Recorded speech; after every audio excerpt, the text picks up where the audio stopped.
मैया आंचल बेटा से छोड़ाई जानी जाए मैया।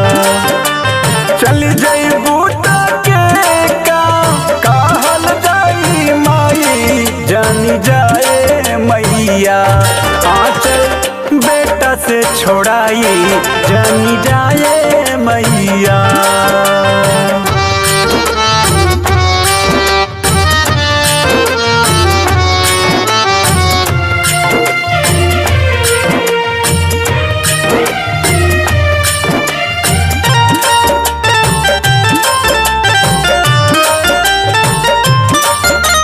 नव दिन भक्तन के ऊपर तू कृपा माई बनवलू,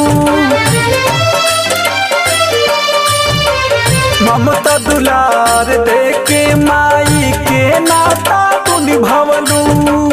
फिर बोला तोहरे बिन माई कैसे जियल जाई, हाँ कैसे जियल जाई जानी जाए मैया जानी जाए मैया आंचल बेटा से छोड़ाई जानी जाए मैया आंचल बेटा से छोड़ाई जानी जाए मैया।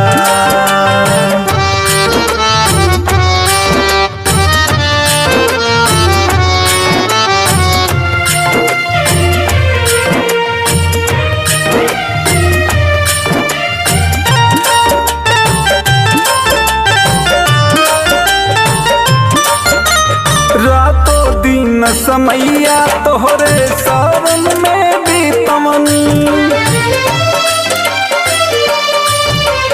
चरण के धुरिया चंदन जैसन माथे पे लगवनी। विकास धर्म के जातारो तो काहे ठुकराई, हाँ काहे ठुकराई जानी जाए मैया जानी जाए मैया आंचल बेटा से छोड़ाई जानी जाए मैया आंचल